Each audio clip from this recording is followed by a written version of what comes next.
Today is Monday, back at the house this week. Last week I was cleaning gutters the entire week with my son. We did 120 houses, something like that. So it was a pretty productive week. Let me show you where we're at with a few things. Dad is working on getting the rest of the sheetrock finished out in the 4th bedroom. Molly's been doing a good job getting all of the wallpaper off of the bathroom here. I don't envy her. It's not a job I would want to have to do.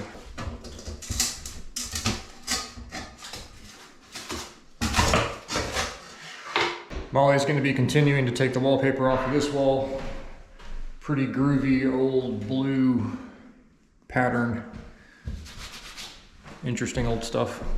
Here on this main wall in the living room next to the fireplace, we are actually going to be omitting the tall windows and replacing them with full-size windows. My dad has gotten this first one boxed in. We're going to do one more on the other side. It's going to add so much more light to this living room. You can see that this one's having a bit of issue anyway, so we're just going to omit it and put bigger windows in. I hope I'm going to be able to get that one piece in here without cutting it. That's going to be tight, actually, yeah. Yeah, I know it is. I don't know if it's going to fit or not. Might just be one seam across the middle. Yeah, I might have to just cut it in here. Yeah.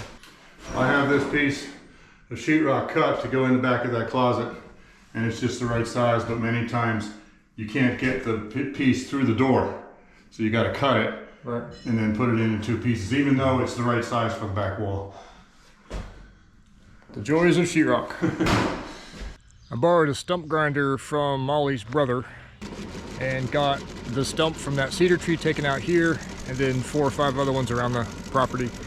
Dad got all of this reseeded, and also the section up against the side of the driveway that I was wanting to try to green back up again. This thing's older than I am, I think. So I brought in a professional HVAC guy and a friend. Gee, thanks. Yeah, we're gonna get this whole thing swapped out. He's just admiring the amazing 70s goodness here. Yeah, this is a nightmare. So this is strictly electric heat.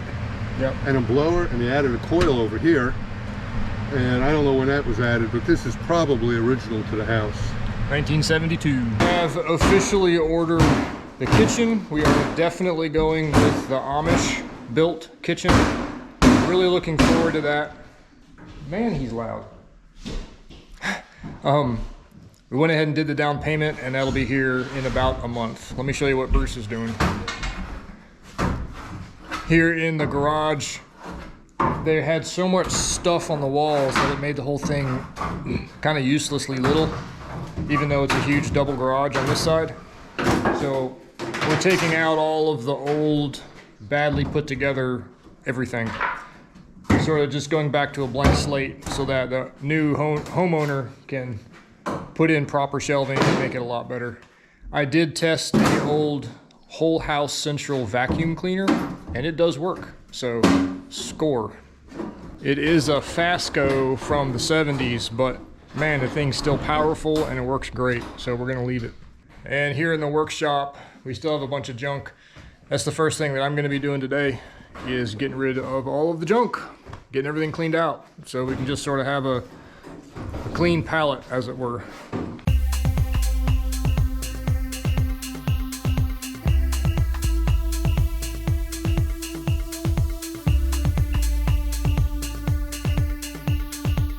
I'm gonna go ahead and take off the rest of the sheetrock on this wall, figure out where all the electrics go. We're gonna have to redo the whole thing, all the electric all the way across, because it's gonna be countertops, and there's certain codes we have to follow for that. So I'm gonna dig in, see what I got. So this outlet was put in after the sheetrock because it's in an old work box, pretty distinct. Follow that wire through to the other side, and it comes out inside here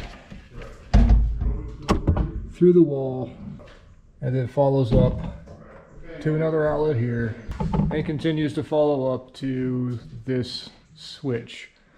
So this is hot. I can take my little chicken stick and see if it beeps like I did on the back deck. I know it's got power. So I'm gonna figure out where in the panel this is, and here's a pretty cool tool you can use for that. You plug this in, it lights up, you can see that it's working. You take this guy and it'll tell you exactly which breaker it is.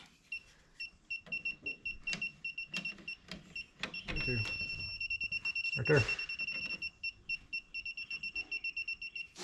So we turn that off, and then we go back and see if it's disconnected. And yes, the light's out, so I know that this whole circuit is dead, and I can get it all cleaned out.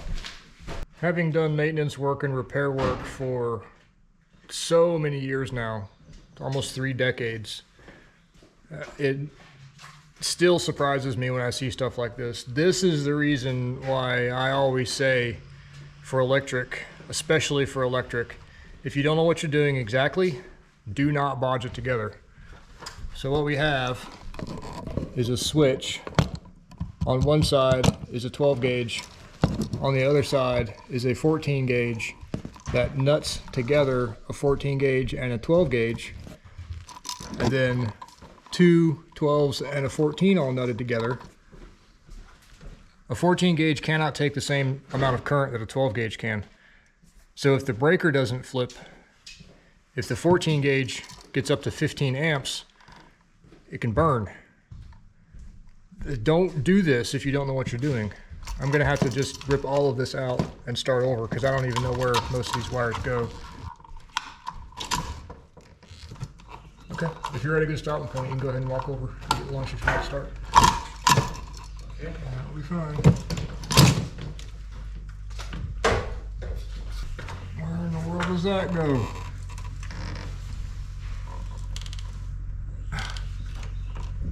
What?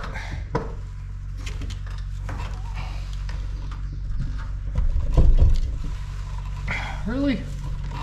Okay, I just traced this last wire. It goes to an outside spotlight.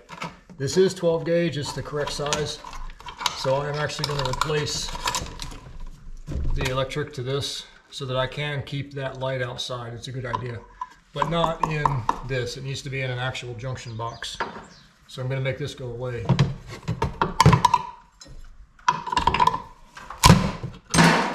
Cheap things.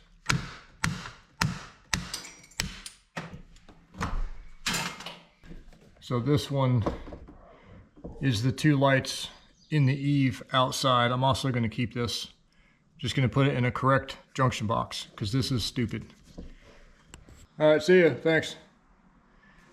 Frank is just leaving. We'll have to go check out how far he got in just a minute. So this is the wire that was feeding all of that. Again, 14 gauge, not okay. And oh good, it goes into this, a whole bunch of other wires. Let's see what that looks like inside. All right, straight off the hop, let's get rid of the motion sensor light. We don't need that. And here again, we have several different gauges, 12 gauge, 14 gauge. All wire nutted together. Big no-no.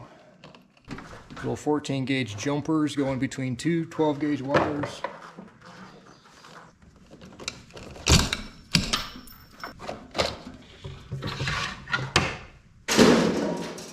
Okay, I think I got it figured.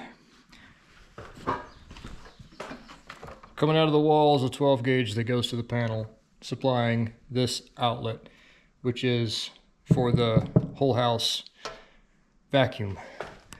And then Harry Homeowner came along and added this 14 gauge wire, one single 14 gauge wire with a 15 amp maximum load up to this little junction box, which had that light. It also had a 10 gauge wire that went out and down and supplied this big workbench, which I've removed. A 10 gauge wire can do 30 amps.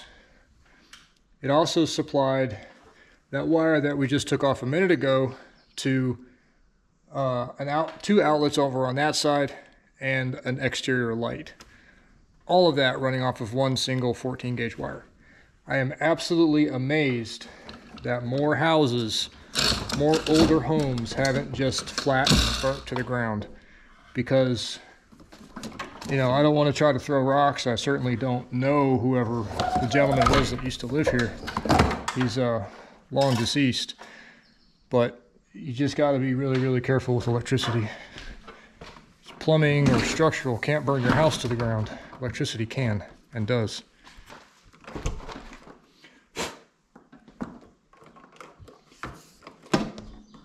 I'm going to go ahead and remove this wire that was sort of surreptitiously put behind the unit. Hey Becky, you like that word? Ha!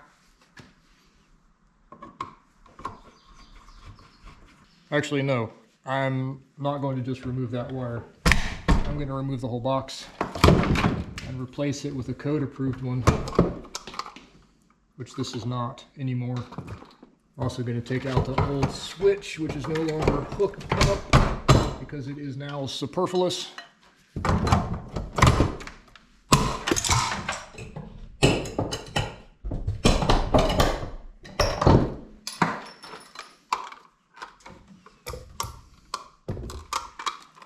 And I'm going to rewire this in with a correct to code box to supply power for the whole house vacuum.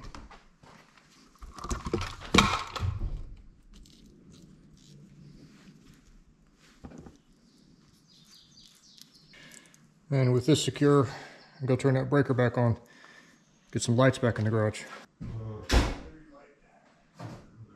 Man, he's fast. That's awesome. He's going to put the new unit back in right where this one was, tie it all back in. This house is actually kind of cool because it has individual room returns instead of one centrally located. That way, if you have your door shut, you can still get air.